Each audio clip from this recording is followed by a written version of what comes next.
The doorbell rang at precisely 3:17 p.m. on a Tuesday afternoon, exactly 6 months to the day after I buried my husband. When I opened it, a lawyer stood on my porch holding a briefcase and a message from beyond the grave. He told me my husband made a bet with me in 1985. He said if I could stand being married to him for 40 years, he'd give me something impossible. I laughed it off back then. I wasn't laughing now. What would you do if you discovered the man you shared your life with was keeping a secret that would rewrite everything you thought you knew? What if the greatest love story of your life was actually the greatest lie? Before we begin this unbelievable journey, I want you to do something for me. Comment down below right now. Where are you watching from? Are you cooking dinner? On your commute? Sitting in your favorite chair? I love seeing where our story community gathers from. Now, let's dive into the mystery that began with a doorbell ring. The roses were dying. I could see it in the way their petals curled inward, as if retreating from a world that no longer made sense. My hands, gloved in dirt-stained canvas, trembled as I tried to prune the bush Charles had planted for our 20th anniversary. Each cut felt like a betrayal. He'd loved these roses. Now they were my responsibility, like everything else in this suddenly too large house in Hartford, Connecticut. 6 months. 182 days of silence, where his voice used to be. 6 months of waking to an empty space on his side of the bed, of making coffee for one, of seeing a joke in the newspaper and turning to share it with no one. Charles had been a maritime historian, a man who could make tales of sunken ships and lost treasures sound like epic poetry. We'd built a quiet, academic life together. Comfortable, but never extravagant. Or so I believed. The doorbell chimed, sharp and intrusive in the afternoon stillness. I frowned, checking my watch. 3:17 p.m. No one visited at 3:17 on a Tuesday. Salespeople came on weekends. Friends called first. Wiping my hands on my faded gardening apron, I moved through the house. Our house, every room echoing with absence.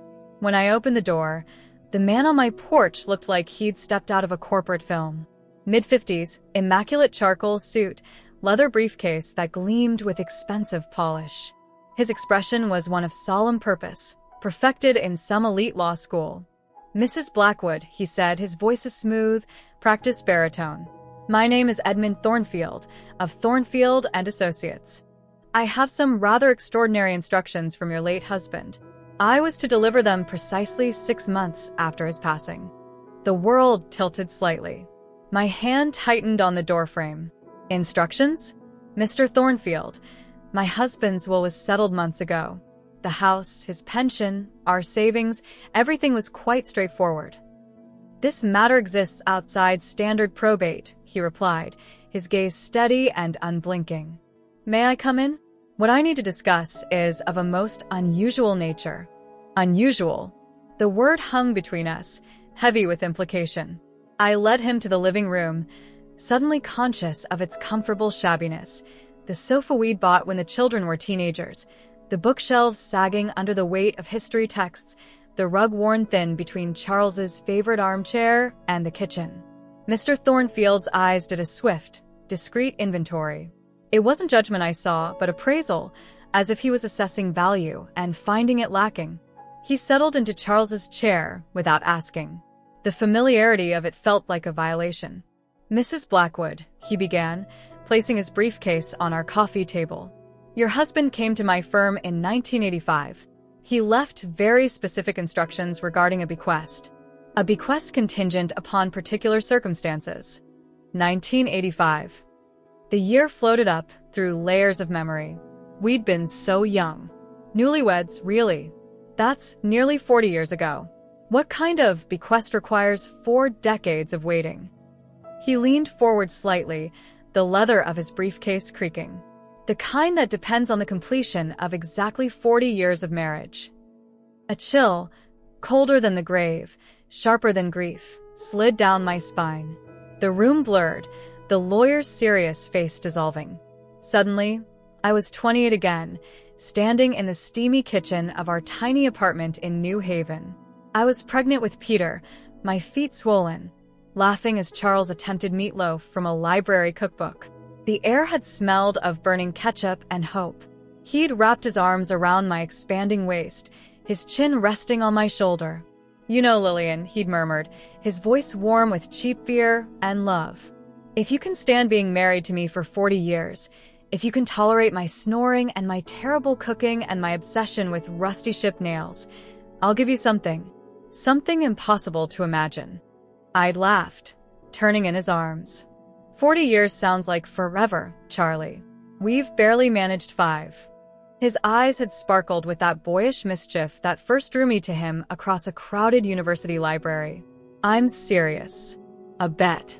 You put up with me for 40 years, and I'll give you a gift so grand, you'll never see it coming."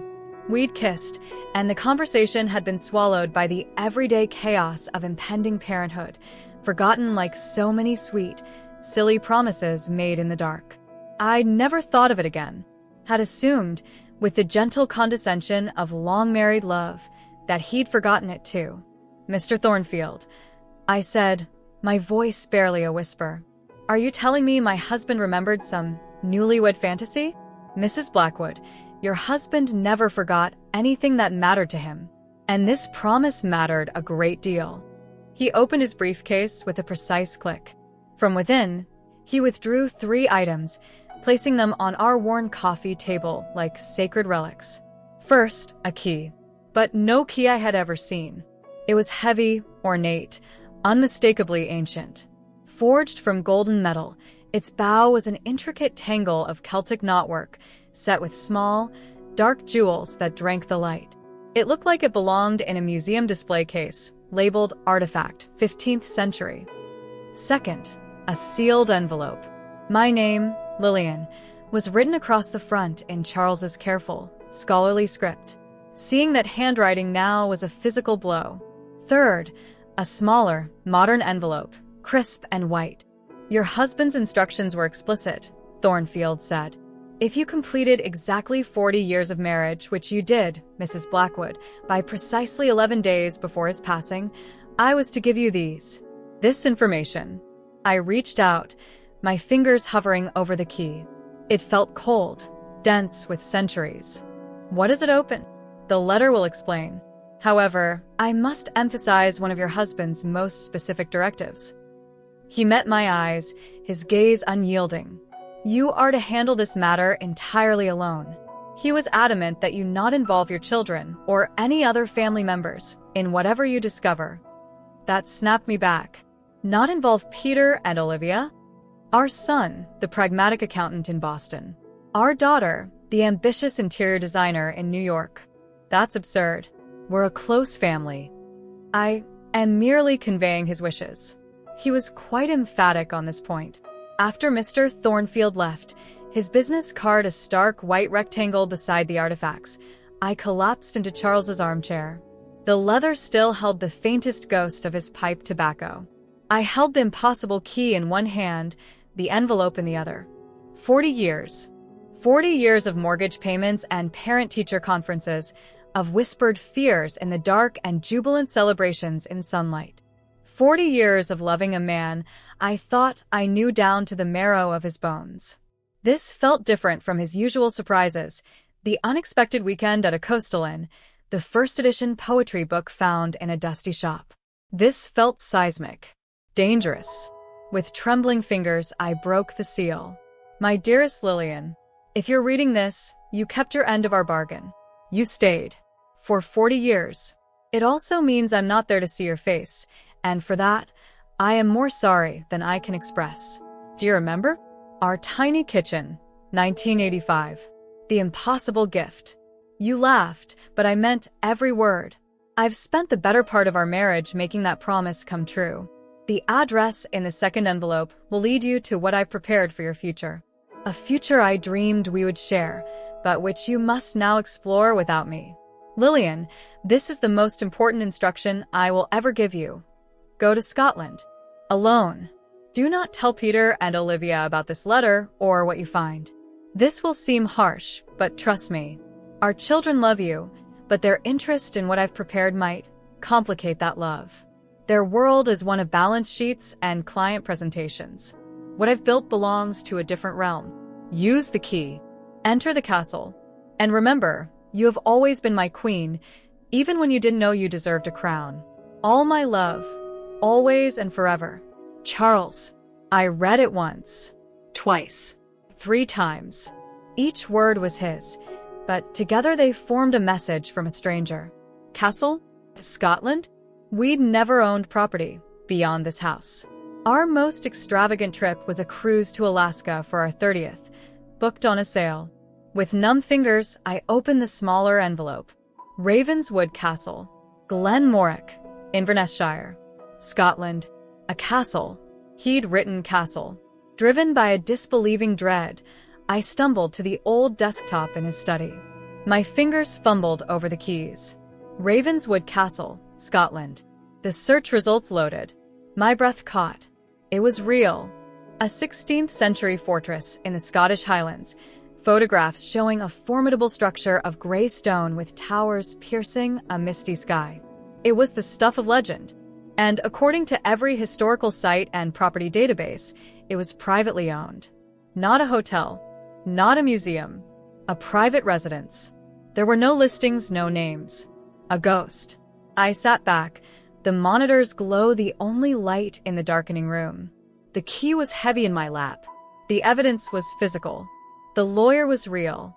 The handwriting was Charles's. The castle existed. But the narrative of my life, Lillian and Charles, the comfortable academics, had no room for Scottish castles and ancient keys. One of these stories was a lie. That night, lying alone in our bed, I made a decision. I would go. Not just for the mystery, but because for the first time in 6 months, I felt something other than hollow loss. I felt a spark of the old curiosity Charles had always loved in me. Who had my husband really been? The next morning, I called Peter. Mom, everything okay? His voice held that gentle concern he'd adopted since the funeral, a tone that made me feel ancient. I'm fine. I've decided. I need a change. I'm taking a trip. A trip? Where? The concern sharpened. Scotland. I said, the word foreign on my tongue. I've always wanted to see the Highlands. The history. A long pause. Scotland. Mom, that's a big trip alone. Especially now. Let me come with you. Or live. No, I said too quickly. I softened my tone. No, sweetheart. This is something I need to do for myself. A pilgrimage. I'll call every day. I heard his hesitation, the unspoken accountant's assessment of risk. After a similar, more emotionally charged call with Olivia, Mother, you get lost in the mall, I booked a flight to Edinburgh. One way. As I packed, the key rested in my jewelry box, next to my wedding band and the pearl necklace Charles gave me when Peter was born. It looked like it belonged to a different woman's life. And perhaps it did. The flight was a 9-hour suspension between worlds. As the plane droned eastward over the dark Atlantic, I felt untethered from everything familiar, a 68-year-old widow hurtling toward a fairy tale that felt more like a reckoning. Each passing hour seemed to strip away another layer of my identity. Art historian, mother, Connecticut homeowner, grieving widow. What remained was a hollow core of pure, trembling curiosity, and beneath it, a seam of anger I dared not yet examine. The key, wrapped in a velvet pouch, was a hard, cold presence in my purse. I'd taken it out only once during the flight, in the dim glow of the cabin, turning its weight in my hands. The Celtic knots seemed to writhe in the low light. What door did this open? And what part of my life with Charles would it forever close? Edinburgh Airport greeted me with a gust of damp, bracing wind that smelled of salt and wet stone. It was a smell that felt ancient, promising secrets. My rental car was a small, sensible sedan that felt laughably inadequate for the journey ahead. I plugged Glenmorich, Inverness-shire, into the GPS and watched the route unfurl, a thin, winding line snaking deep into the northern wilderness. The first hour was motorway, efficient and dull. Then the landscape began to change. The tidy fields gave way to rolling hills, then to humpbacked mountains that shouldered their way to the edge of the road. The trees grew sparser, replaced by great sweeps of rusty bracken and the first purple blush of heather. Stone walls, built without mortar, ribboned over the hills like ancient stitching holding the land together. Sheep, indifferent and woolly, dotted the slopes. The sky was a low, shifting ceiling of gray and silver, and patches of mist clung to the hollows like ghostly breath. I stopped for coffee at a lonely roadside station. The man behind the counter had a face like weathered leather. Heading far, he asked, his accent a soft, musical burr. Glenmorick, I said, the name feeling foreign on my tongue. He nodded slowly, pouring the thick, dark brew. Aye. Quiet up there. Beautiful if you like the lonely places. His eyes flicked over my city coat and sensible shoes. Visiting family? No, I said too quickly. Just sightseeing. He handed me the cup, his gaze knowing. Well, mind the roads.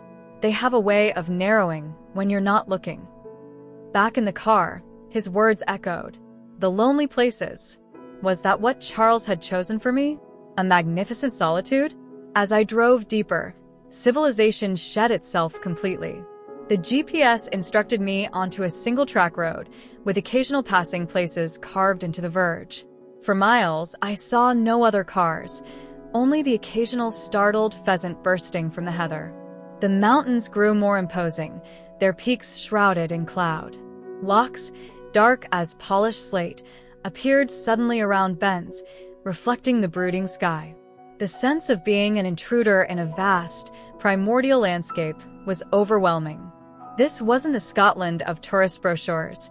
This was a land that felt older than history, a place that kept its secrets close. 2 hours in, the GPS announced, in 500 yards, your destination is on the right. My heart began a frantic drumming against my ribs. I had seen nothing but moorland and rock for 20 minutes. I rounded a final, sharp bend where the road clung to the side of a sheer drop, and the world opened. And there it was, Ravenswood Castle. No photograph, no description could have prepared me. It didn't perch. It grew from the very bedrock of a jagged promontory, a dark, formidable extension of the mountain itself. It wasn't one building but a complex, a central keep with 4 drum towers, connected by high curtain walls enclosing a bailey. Battlements stood sharp against the cloud-torn sky. It was massive, medieval, and utterly real. The stone was a dark, wet gray, stained with centuries of lichen and weather. It looked less like a residence and more like a declaration of power carved into the wilderness. Terraced gardens, defiantly lush and orderly, cascaded down the hillside below the walls, a startling contrast to the wild moorland. I could make out the geometric patterns of a parterre, the dark green lines of hedges, the splash of late-blooming roses. Smoke curled from several chimneys, a faint, comforting sign of life. My hands were clammy on the steering wheel. The sheer scale of it was a physical blow. This wasn't a surprise holiday cottage. This was an estate, a fortress, a legacy. Charles hadn't bought a piece of property. He had acquired a piece of history and hidden it from me for nearly 2 decades. A discreet, graveled drive branched off the main road, marked only by a simple stone pillar. I turned, the crunch of stones obscenely loud in the immense silence. The drive wound through a stand of ancient, wind-sculpted pines before emerging into a cleared parking area before the main gatehouse. The gatehouse itself was a small fortress, its archway leading into the walled bailey. But it was the main doors of the keep that commanded attention. Set under a soaring Gothic arch, they were massive, thick, black oak banded with heavy iron, studded with bolts. Carved into the stone archway above was the same intricate Celtic knotwork that adorned my key. And above that, the crest, a fierce raven with wings half spread, standing upon a crown that was cracked down the middle. The motto beneath was carved in Latin, Sub umbra alarum, under the shelter of wings. I sat in the car, engine off, for what felt like an eternity. The silence was profound, broken only by the cry of a distant bird of prey and the whisper of the wind through the heather. This was the threshold. On one side, the life I knew, shattered but familiar. On the other, a life built on a lie so magnificent it defied comprehension. The key felt like it was burning through the velvet pouch. Would it even fit? Was this all some colossal, cruel mistake? A prank orchestrated by a dying man with a twisted sense of humor? The cold, rational part of my brain screamed that this was impossible. The warm, grieving part remembered the look in Charles's eyes when he made that silly bet, a look of absolute, earnest love. Love or possession. I got out of the car, my legs unsteady. The air was cold and clean, scented with pine, damp earth, and a faint, peaty smokiness. I walked toward the doors, my footsteps echoing in the stone courtyard. The closer I got, the more immense they seemed, towering over me. I felt like a child at the gates of a giant's castle. With a trembling hand, I pulled the key from its pouch. The iron keyhole was a dark, vertical slit in the wood. I took a deep, shuddering breath, inserted the key.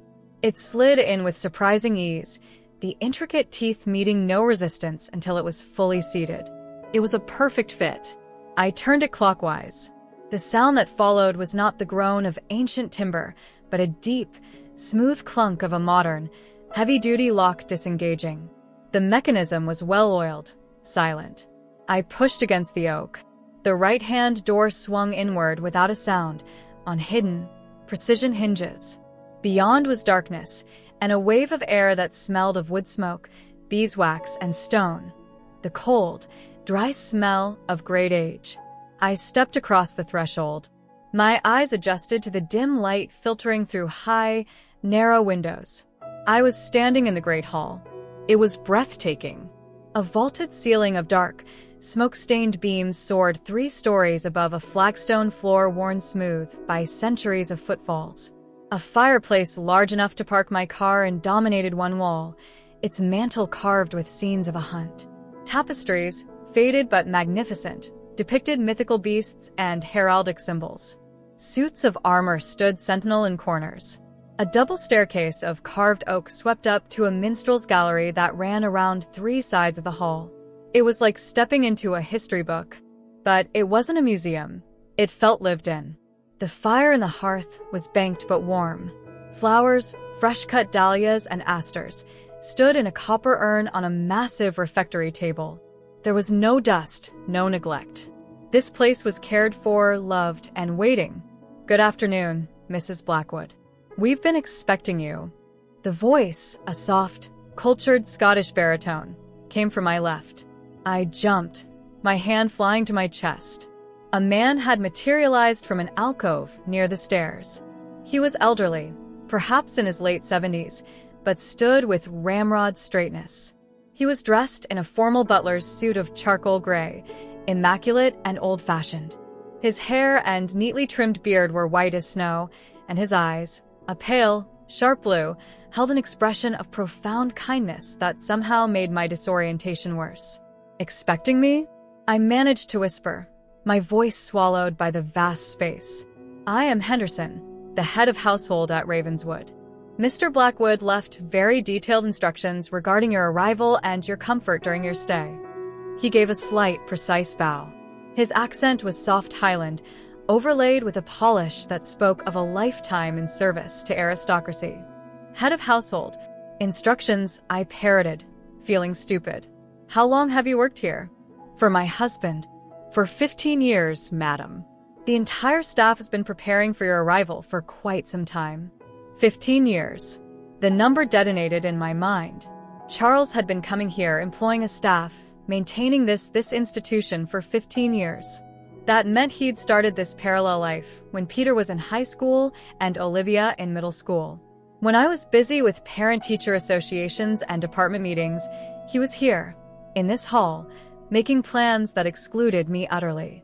The betrayal was so vast it felt less like an emotional wound and more like a fundamental rewriting of physics. The ground of our shared history was not just cracked, it was revealed to be a painted backdrop. "Henderson, I don't understand," I said, hearing the plea in my own voice. "My husband never mentioned this place. Not once in 40 years of marriage." "Perhaps, madam, You would like to see your private quarters and refresh yourself after your journey? The travel from America is so taxing. Mr. Blackwood left a more comprehensive letter for you, which I was instructed to give you once you'd had a moment to settle. He was a master of deflection, steering me with impeccable politeness away from the cliff edge of my panic. Numbly, I nodded. "Very good, madam. This way, please." He led me through an arched doorway off the Great Hall into a labyrinth of corridors. Each room we passed was more astonishing than the last. A library with a green-shaded brass lamp glowing on a vast desk, shelves reaching up to a gallery. A formal drawing room with silk-covered walls and portraits of grim-faced men in ruffs and lace. A morning room with bay windows overlooking the misty glen. My sensible shoes were silent on Persian rugs worth more than my car. Every surface held objets d'art, a jade figurine here, a silver snuff box there, a vase that looked suspiciously like Ming Dynasty porcelain. It was a level of wealth and taste so far beyond our life in Connecticut it was absurd. It wasn't just hidden money, it was a hidden sensibility. Who was this Charles, who could curate a castle like this? "Your private suite, Mrs. Blackwood," Henderson said, opening a set of beautifully carved oak doors at the end of a quiet corridor. I stepped into another world. It was an apartment within the castle, designed for both comfort and grandeur. A sitting room, warmed by a crackling fire in a smaller, more graceful fireplace. The furniture was elegant but inviting. A chintz sofa, wingback chairs, a writing desk with a view. Through another door was a bedroom dominated by a four-poster bed hung with deep blue velvet curtains. A third door led to a stunningly modern bathroom, all sleek marble and gleaming chrome, cleverly integrated into the ancient stone walls. And a final, rounded turret room, lined with bookshelves and featuring a window seat that looked out over the entire, breathtaking valley. It was a sanctuary. A queen's chambers. Charles's word echoed in the plush silence. "Queen." "I shall have your luggage brought up directly," Henderson said. "When you are ready, please ring the bell by the fireplace. I will bring Mr. Blackwood's letter." With another slight bow, he withdrew, closing the doors with a soft click. Alone, the full force of it hit me. I sank onto the sofa, my body trembling. I wasn't a guest. I was the mistress of this impossible place. The evidence was everywhere, in the fresh flowers on the mantel, in the books on the shelves that I recognized as my favorite authors, in the subtle, lavender scent in the air, my favorite perfume. He hadn't just bought a castle. He had prepared a home. For me. Without me. I went to the turret window, pressing my forehead against the cool, ancient glass. From this height, I could see the full extent of the estate. The walled kitchen garden, neat as a checkerboard. A stable block with paddocks. A charming gatehouse cottage, smoke curling from its chimney. A gardener was bent over a rose bed in the distance. It was a fully functioning, secret world, humming along perfectly without me, now offered to me like a jewel on a velvet cushion. The mingled sense of awe and violation was dizzying. After an hour of pacing, of touching things, the linen sheets, the leather-bound books, the smooth stone of the windowsill, I knew I couldn't wait. I had to hear from Charles, even if it was from the grave. I rang the bell. Henderson appeared within minutes, carrying a silver tray. On it was a pot of tea, a single cup, and a thick, cream-colored envelope.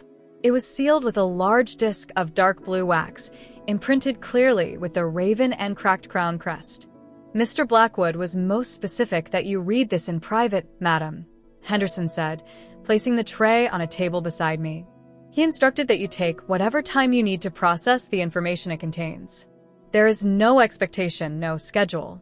"Henderson, before I do," I said, my voice steadier now, fueled by a desperate need for facts. "The practicalities. This castle, the staff, the upkeep, my husband was a historian, not a tycoon. Our finances were modest. How is this possible?" A faint, knowing smile touched Henderson's lips, the first crack in his professional facade. "Mr. Blackwood's resources were significant, madam. And he was a most thorough and meticulous man. All matters legal, financial, structural, are in perfect order. The estate is endowed to operate and maintain itself in perpetuity. You need have no concerns on that front. Your role is not that of a manager, but of the lady of the house. Endowed. In perpetuity. The words were like stones dropped into the well of my confusion. They settled on the bottom with a final, undeniable thud. This wasn't a fleeting fantasy. It was a permanent new reality. And the staff, they are comfortable with this? With my arriving out of the blue as their new mistress? Madam, he said, his pale blue eyes meeting mine directly, we have been awaiting you for 15 years. You are not an intrusion. You are the fulfillment of a long-held plan. You will find nothing but loyalty and respect here. With that, he bowed again and left me alone with the envelope. My hands shook as I picked it up. The wax seal was crisp under my thumb. I broke it, the sound startlingly loud in the quiet room. Inside were several sheets of heavy paper, covered in Charles's neat, scholarly handwriting. I took a fortifying sip of tea, its warmth doing nothing to dispel the chill in my bones, and began to read. My beloved Lillian, if you are reading this letter in Ravenswood Castle, then you have taken the first, bravest step. It means you kept your end of our bargain, and I have failed to keep mine, for I am not there beside you to explain, to comfort, to see the wonder I hope is in your eyes. By now, you have seen your new home. I purchased this estate 17 years ago. Every stone that was repointed, every slate that was replaced, every rose that was planted in the garden was done with you in mind. For nearly 2 decades, this has been my secret project, my life's work outside of our life. I dreamed of the day I would bring you here, of growing old with you in these rooms, watching the Highland seasons turn from these very windows. The knowledge that we are denied that shared future is a bitterness I shall take to my grave. But to understand the how, my dearest, you must understand the what. And for that, we must travel back 25 years to the summer of 1999. You remember my extended research trip to the Western Highlands? The one for the book on Jacobite supply lines and shipwrecks? I told you I was chasing documents and rusted anchors. That was true. But I found something else. Something that had been legend for centuries. I discovered the lost treasure of the Stuart royals. After the calamity at Culloden, with bonny Prince Charlie's cause in ruins, a small, loyal band of Highland chieftains undertook a desperate mission. They gathered what remained of the royal fortune, not just the crown jewels, but the accumulated wealth, plate, and sacred relics of the Stuart dynasty, and hid it somewhere in these very mountains. It was to be the war chest for a future restoration. The men who knew the location were hunted down and killed in the brutal reprisals that followed. The secret died with them. For over 250 years, it was the holy grail of Scottish historians and treasure hunters, a rumor, a myth, a bedtime story. Until I found it. It wasn't luck, Lillian. It was years of cross-referencing obscure clan diaries, studying geological surveys, and piecing together fragmented oral histories. It took me 4 summers of meticulous, secretive searching. And then, in a sea cave on a desolate stretch of coast near Ariseg, accessible only at the lowest spring tide, I found it. The cache was intact. It had been protected by its remote location and by the superstitious fear that surrounded the spot, said to be haunted by the ghosts of the men who died hiding it. What I found there, the appraisal which I had done in the strictest confidence by experts in Geneva, was a conservative estimate of £500 million. The teacup rattled in its saucer as my hand jerked. I had to set it down. The number on the page seemed to swim. £500,000,000. It was not a number that belonged in the life of a woman who debated between name brand and store brand canned tomatoes. It was a number from a thriller, a fantasy. My mild-mannered husband, whose greatest extravagance was a new pipe, had been sitting on a secret worth £500 million. I know what you must be thinking. Why this secrecy? Why not transform our lives? Buy a mansion, travel the world, ensure our children never knew a moment's want? My love, I have made a study of history, and I have seen what sudden, colossal wealth does to people, to families. It acts as a distorting lens. Affection becomes calculation. Love becomes a currency. I watched it happen to a colleague who won a massive research grant. His relationships with his department, even his family, curdled within a year. I wanted our children to build their own characters, to know the value of effort and the dignity of their own achievements. I did not want them to become heirs, waiting for a windfall, their love for us subconsciously tied to an expectation. And you, my darling Lillian, you, with your quiet strength, your sharp mind, your unwavering integrity. The world does not often reward such qualities with true security or respect. I wanted more than anything to create a space where you were not just safe, but revered, where you could live with the dignity and autonomy you have always deserved but never demanded. The treasure provided the means. This castle and the life it offers is the end. Tomorrow, Henderson will show you the vault. The entire Stuart collection is housed there, preserved in conditions that rival the British Museum. It is a private museum, Lillian, and you are its sole curator and patron. It belongs to you, as does Ravenswood. You are, as I have always known in my heart, a queen in your own right. You simply needed a kingdom worthy of you. All my eternal love, always and forever. Charles. The pages slipped from my numb fingers and fluttered to the Persian rug. I stared, unseeing, at the fire, the room, the castle, the world outside the window. All of it receded into a silent, roaring distance. Maritime historian, treasured husband, father, secret treasure hunter, occult billionaire, architectural restorer, grand strategist of a posthumous surprise. How many men had I been married to? The grief I had carried for 6 months twisted, mutated, and fused with a dozen other emotions, a staggering awe at the scale of his ambition, a deep, sickening sense of betrayal at the years of deception, a terrifying thrill at the freedom and power now laid at my feet, and a profound, isolating loneliness. The man I had loved was gone, and in his place was a legend I never knew. I looked at the key, which lay beside the fallen letter. It was no longer just a key. It was the switch to a new life. It had unlocked more than a castle door. It had unlocked a version of my husband I never knew, and in doing so, had locked away the simple, trusting wife I had been for 40 years. The bet was over. I had won.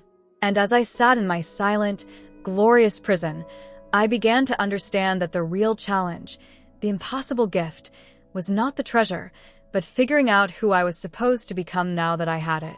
Sleep was a myth that night. The velvet-draped four-poster bed in my palatial bedroom felt like a sarcophagus. I paced the cold stone floors of my suite, the fire having died to embers hours ago. The enormity of Charles's deception wasn't a single wave crashing over me. It was a slow, icy flood, filling every crevice of my memory, recontextualizing 40 years of marriage. Every research trip to Scotland. Every time he'd been unreachable in the archives. Every wistful comment he'd made about the Scottish Highlands, which I dismissed as academic romance.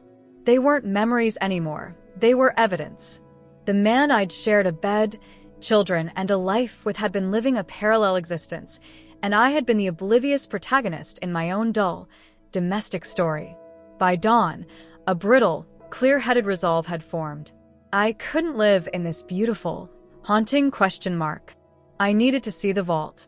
I needed to look the truth, the treasure, in the face.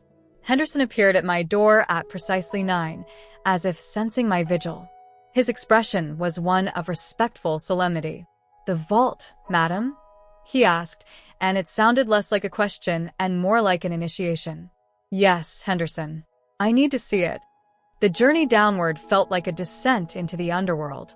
We left the sunlit, tapestried halls for narrow, spiral staircases of rough-hewn stone, lit by discreet, modern sconces. The air grew noticeably cooler and drier, carrying a faint, sterile scent of climate control. It was a jarring fusion of medieval and modern, much like the entire situation. At the bottom, a corridor ended at a door that seemed utterly alien. It was a slab of brushed steel, set with a keypad and a biometric scanner.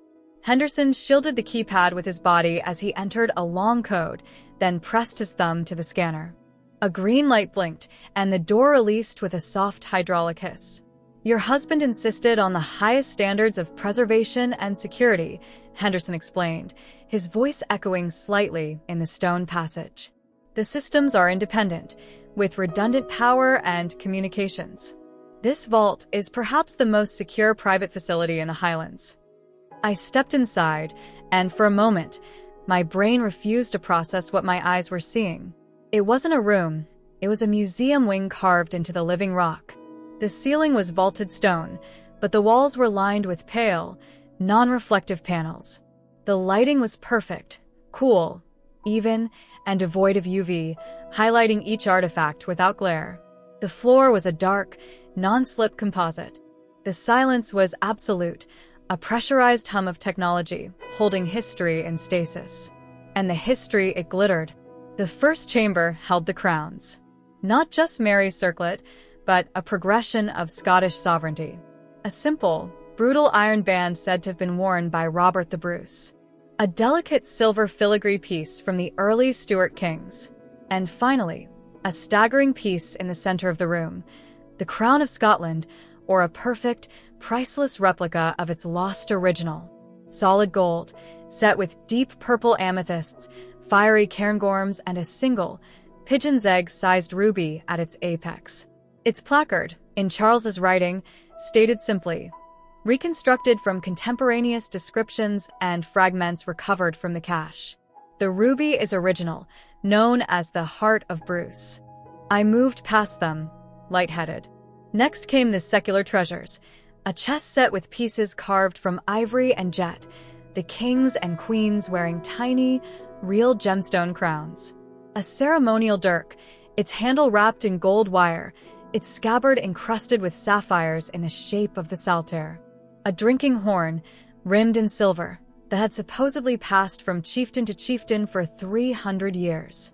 The second chamber held religious artifacts, a jeweled reliquary said to contain a fragment of the true cross, a bishop's crozier of enameled gold, illuminated psalters with pages so vivid they seemed to glow.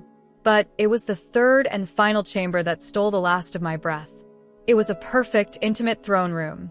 The walls were hung with faded but magnificent tapestries depicting scenes of courtly life. The floor was laid with a great, worn rug bearing the Stuart lion rampant.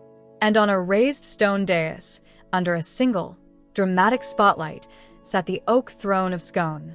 It was less ornate than the crowns, but infinitely more powerful. It was carved from a single, ancient oak, blackened with age and polish. Its back was high, spired with Celtic knotwork. The arms were worn smooth by the touch of royal hands. The blue velvet cushion on its seat looked both regal and strangely forlorn.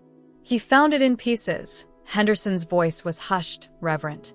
"Wrapped in oilcloth and buried in a lead-lined chest within the main treasure chamber. The restoration took master craftsmen 5 years. It is arguably the single most important historical artifact in the collection. Its return would rewrite history books." I couldn't speak. The sheer weight of it all, the cultural significance, the monstrous monetary value, the staggering responsibility, pressed down on me. This wasn't a gift. It was a coronation followed immediately by a life sentence of curatorship. He hoped, Henderson continued gently, that in time, you might feel this room was a sanctuary. He often said that in our life in Connecticut, you were the steady, brilliant center around which everything else revolved, but you were never the focal point. Your students, your children, his career, they consumed the light. Here, he said, you could finally be the sun. Tears, hot and sudden, pricked my eyes. Not tears of joy, but of a profound, bewildered sadness. Charles had seen my quiet compromises, my shelved ambitions, the way I made myself small to make room for others. And his solution was to build me the largest, most ornate cage imaginable. He saw my strength and answered it with gilded confinement. We returned upstairs to the world of light and air. I felt fundamentally altered, as if I'd been coated in a fine, invisible dust of gold and centuries. Lunch was a silent affair in the morning room. I picked at a perfect salmon en croûte. It was then Henderson cleared his throat. "Madam, forgive the intrusion, but a practical matter requires your attention. Your son, Mr. Peter, has been quite persistent. He called the Edinburgh hotel you mentioned to the family several times. When they had no record, he became concerned. He managed to locate the public listing for the estate management company that handles Ravenswood's external affairs. He spoke to them this morning. A cold spike of alarm drove through my numbness. What did he say? What did they say? The management company, following your husband's protocols, confirmed only that a MS Blackwood was a long-term guest and was safe. They gave no further details. Mr. Peters' tone, according to the manager, was investigative. He asked about ownership structures, estate size, and whether there had been any recent financial transactions or changes in occupancy. The pieces clicked in my mind with terrible clarity. Peter, my careful, cautious accountant's son, wasn't just worried. He was auditing. He'd smelled an anomaly in the narrative of his parents' finances, and he was following the scent. "I need to call them," I said, my voice tight. Peter answered on the first ring. Mom. Finally. No greeting, just a breathless, tense acknowledgement. "Where are you? The Glenmarston Hotel has no record of you. Who is Henderson? What estate are you at?" "Peter, I'm perfectly safe. I decided to be more spontaneous. I'm staying at a private property." "A private property? In the Scottish Highlands? Owned by who, Mom? How do you even know them?" The questions were rapid-fire, clinical. Is this something to do with Dad? Did he have some connection here? I could hear the gears turning. Charles's mysterious trips. The modest life that never quite added up to his prestigious, if not highly lucrative, career. Peter was constructing a new equation, and I was a variable he couldn't solve. "It's something your father set up for me, yes. A surprise. I'm still understanding it myself. A surprise." His voice was flat, disbelieving. "Mom, surprises are birthday parties. This is the pattern of behavior that's out of character. Grief can make people vulnerable. I need you to tell me exactly where you are. I'm booking a flight. The threat or promise hung between us." "Peter, no. Your father wanted me to do this alone." "Dad's gone, Mom," he exploded, his professional calm shattering. "And you're in a foreign country, staying with strangers, talking about secret surprises from a man who had God knows. That's not a wish. It's suspicious. For all I know, you're being taken advantage of by some con artist who preyed on Dad before he died." The irony was so sharp it stole my breath. The con artist, it seemed, had been Charles himself. The call with Olivia was a different kind of assault. After the initial tearful worry came a torrent of excited speculation. A private estate? Is it a castle? A manor house? What's the architectural period? "Mother, this could be the opportunity. My firm has been trying to break into the UK heritage-listed property market. If you have a connection, I could design the interiors for a historical restoration. It could be my portfolio centerpiece." She wasn't worried about my safety. She was surveying the potential of my mystery location. Her love was real, but it was inextricably tangled with ambition. Charles had been right about that, too. He knew our children better than I had allowed myself to see. For 2 days, I existed in a state of siege. Peter's texts were brief and demanding coordinates. Olivia's were filled with links to Scottish architectural journals. Henderson moved through the castle with a quiet air of preparedness, as if sensing a storm front approaching. The storm broke on the third morning. I was trying to lose myself in Charles's journals in the library when I heard the unmistakable sound of a car engine struggling on the gravel drive. Then voices, American voices, raised an argument with a firm, polite baritone of Henderson at the main door. My heart sank. I knew before I walked out into the great hall. They stood there, luggage at their feet like invading troops.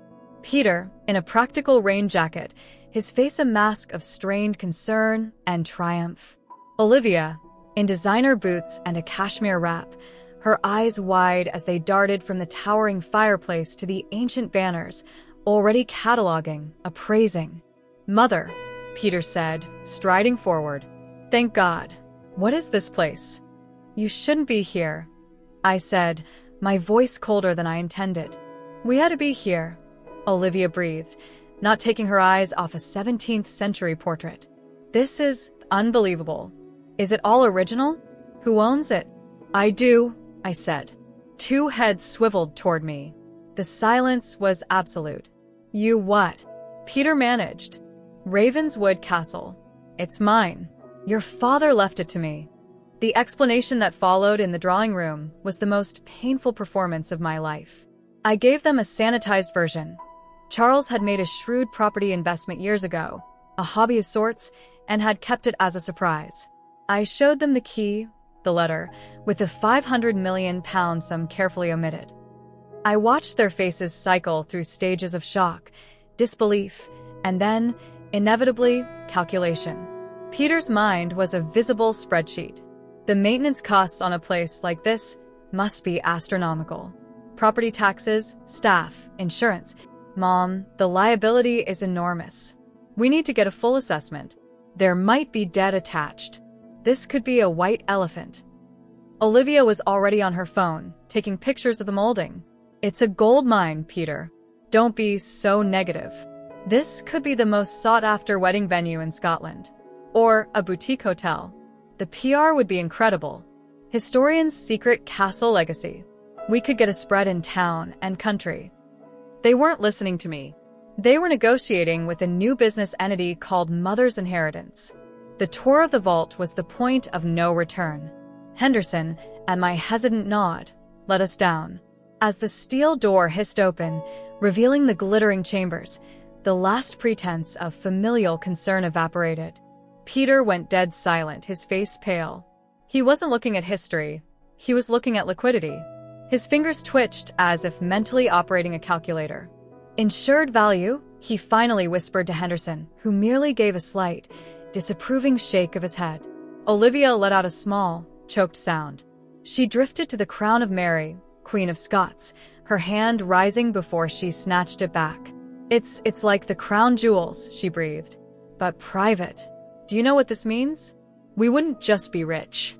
We'd be powerful. We'd be cultural arbiters. The word "we" hung in the air, toxic and binding. That evening's dinner in the formal dining hall was a funeral for our family. The long table, set for 3, felt achingly empty. Peter laid out his plan like a boardroom presentation. Step 1, comprehensive appraisal and inventory. Step 2, establish an offshore asset holding structure for the collection to minimize tax exposure. Step 3, evaluate the castle's commercial potential versus its value as a sellable asset. The land alone must be worth. Stop. My voice cut through the room. They both looked up, startled. There is no we, Peter. There is no commercial potential, Olivia. This is my home. These artifacts are under my care, not yours. Mother, don't be naive, Olivia said with a strained patience. You can't just care for $1 billion in treasure. It needs a strategy, a team. And I suppose you're applying for the job? I asked, my gaze steady on her. She had the grace to blush. I have the expertise. And Peter can handle the financial architecture. We're your family. We're the only ones you can truly trust with this. It was the perfect, poisonous line. The one Charles had specifically warned me about. The only ones I can trust, I repeated slowly, are pressuring me to turn my husband's last gift to me into a business venture within hours of arriving. That doesn't feel like trust. It feels like a hostile takeover. Peter slammed his hand on the table, making the silver jump. We're trying to protect you. From yourself. From this fantasy Dad left you in. You're a retired art historian, not a Fortune 500 CEO. You'll be eaten alive by lawyers, conservators, and every charlatan in Europe. His words were fear wrapped in anger, but they were also a devastating assessment of my capabilities. In his eyes, I was not the mistress of Ravenswood. I was its weakest link. I stood up, my legs weak, but my resolve solidifying into something harder than the castle stone. You will both leave tomorrow. You are welcome to visit again as my children. But if you ever again speak to me about appraisals, asset structures, or commercial potential, you will not be welcome here at all. The aftermath was a blur of tears, Olivia, cold fury, Peter, and packing. As their rental car disappeared the next morning, a profound silence descended, deeper than before. It wasn't peaceful. It was desolate.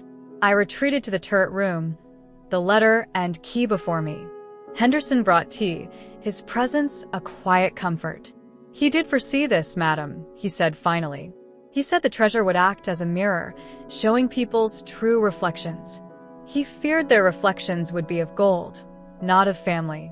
"Did he ever consider," I asked, my voice hollow, "that by hiding it, he created that reflection? That he turned our ordinary love into something so monstrously valuable it was bound to distort everything?" Henderson bowed his head. "I cannot say, madam. I only know he loved you, and that love, in its extremity, became a complicated thing." Complicated. That was the word. My husband's love was a riddle wrapped in a treasure, hidden inside a castle. And solving it meant I might lose everything else. The weeks after Peter and Olivia left were the darkest of my life, darker even than the raw grief after Charles's death. Then I had missed my partner. Now I mourned the very fabric of my family and the man who had, however unwittingly, torn it. Their absence was a physical void, a cold spot in the castle that no fire could warm. The silence was no longer peaceful, it was accusatory. I wandered the halls like a ghost in my own museum. The treasures in the vault now seemed to mock me, symbols of a love that had purchased a kingdom at the cost of my peace. I avoided the oak throne. It represented a sovereignty I never asked for, an isolation I didn't know how to bear. Then, one rain-swept Tuesday, a letter arrived from the Glen Morrick Historical Society. Not an email, but proper, embossed stationery. They had heard, through the discreet Highland grapevine, that Ravenswood had a new, permanent resident. They wondered if, at my convenience, I might consider allowing a small delegation to visit and discuss the castle's place in local history. My first instinct was to refuse. To hide. But something in their formal, respectful tone pierced my self-pity. They weren't seeking access to treasure. They were seeking connection to a place. To my place. I wrote back, agreeing. The day they came, 3 elderly gentlemen and a brisk, knowledgeable woman named Fiona, who was the society's secretary. I was terrified. But Henderson served tea in the drawing room, and Fiona, upon seeing a particular landscape painting, said, "Ah, that's the view from Ben Morrick in 1820. See, the birch copse is missing, it was planted later." And we were off. They knew every stone, every historical owner, every legend. They spoke of Ravenswood not as an asset, but as a character in the Glen's long story. I found myself speaking up, sharing snippets from Charles's journals about the castle's 18th century renovations. They listened, rapt. For the first time, I wasn't the widow with a secret treasure, or the difficult mother. I was the lady of the manor, sharing knowledge. It was a tiny, glowing ember of purpose. The ember was fanned into a flame by the gardener, Fergus. A man of few words and granite features, he approached me one morning as I stared listlessly at the walled garden. "The south wall," he grunted, in his thick brogue, "needs repointing. Traditional lime mortar or modern cement. Your decision, ma'am." I knew nothing about mortar, but your decision echoed in my head. It was my first real, practical choice about Ravenswood that wasn't a reaction to Charles's plans or my children's demands. "What's better for the old stones?" I asked. "Lime," he said, a flicker of approval in his eyes. "Breathes, but slower. Costs more." "Then we use lime," I said. He gave a single nod. That small decision led to others. I began walking the grounds with Fergus daily. He taught me the names of the heathers, the history of the apple varieties in the orchard, the way the mist settled in the glen predicting rain. The land began to feel less like a painting I was trapped inside, and more like a living thing I was learning to care for. I started reading Charles's journals not as evidence of his deceit, but as research notes. I cross-referenced his historical findings with books from the castle's own library. I began compiling a proper, annotated history of Ravenswood, merging his academic discoveries with the oral histories from Fiona's society. I was, without realizing it, doing what I had always done: teaching, curating, making sense of the past. Only now the subject was my own life. The catalyst for the final transformation was a child's question. The local primary school visit, which I'd agreed to in a moment of strengthened confidence. The red-haired girl, Elsie, pointing at the throne and asking, "Do you ever sit in it?" After they left, her question wouldn't leave me. "Do you have a very important reason?" I spent a long night in the library, Charles's final letter before me. "You have always been my queen, but a queen rules. She doesn't just occupy a throne." What did ruling mean for me? It could mean hoarding treasure in a vault.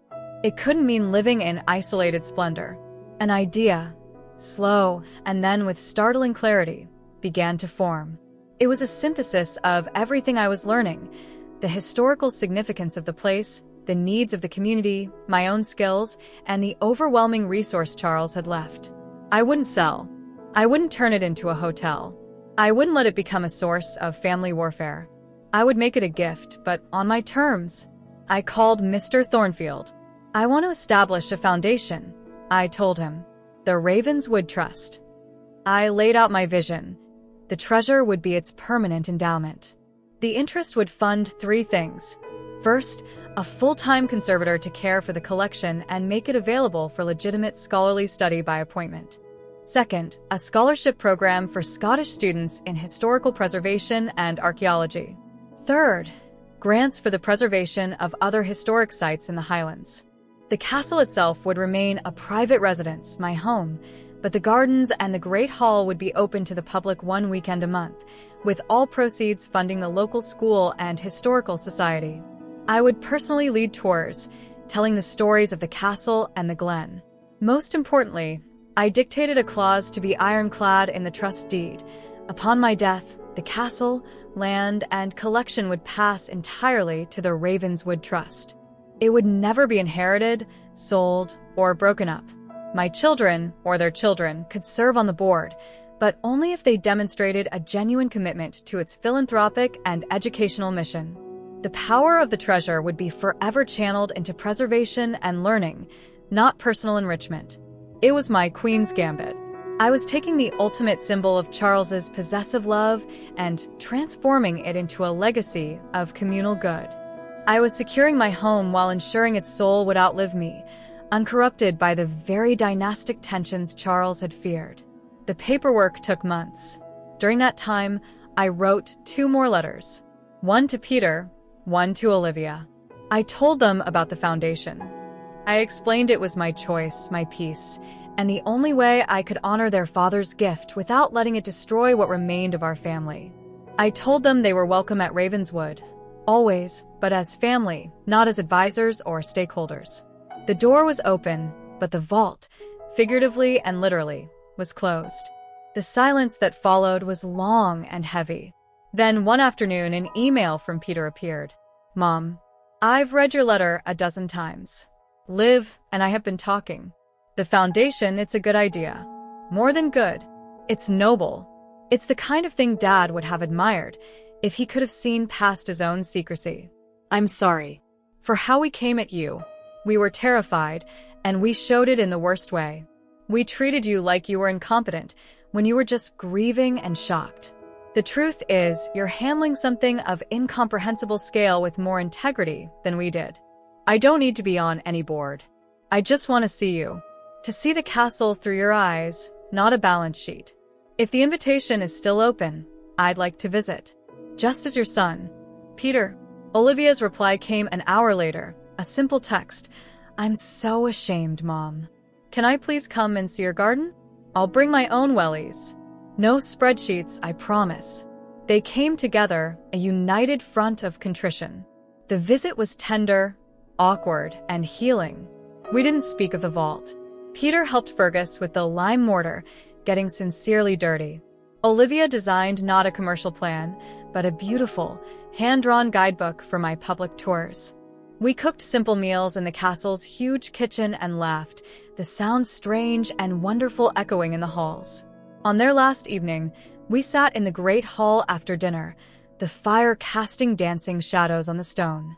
The oak throne sat on its dais, no longer a symbol of isolation, but just another piece of the house, a beautiful, important piece. You know, Olivia said softly, looking at it. You still haven't sat in it. I smiled. I haven't had a sufficiently important reason.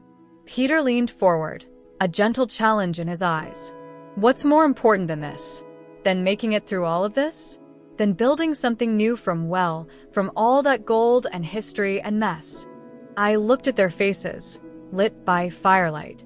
Faces I loved, now seeing me again, not just my inheritance.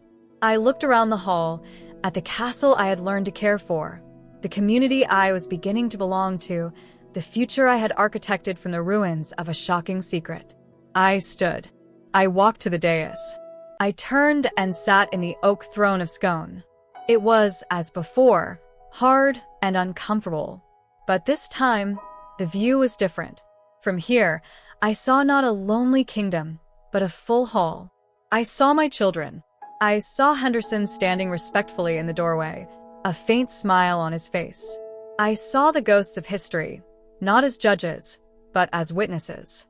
I saw the future, a foundation, a scholarship student making a discovery, a local child hearing a story about their Glen. The weight I felt wasn't the crown's weight. It was the weight of choice, of hard-won autonomy, of a love that had been broken and was now, painstakingly, being mended into something different, something stronger and truer. In 1985, my husband bet me I couldn't put up with him for 40 years. He promised me something impossible. He was right on both counts. He gave me a kingdom of stone and a crown of gold. But the impossible gift was the woman I found. I was not a princess in a tower, but a queen who could rebuild her own world. The bet was his. The victory and the kingdom were mine. If this story moved you, resonated with you, or kept you guessing, please do us the honor of liking this video and subscribing to the channel. We pour our hearts into bringing you these true life tales, and your support is what makes it possible. Thank you for watching.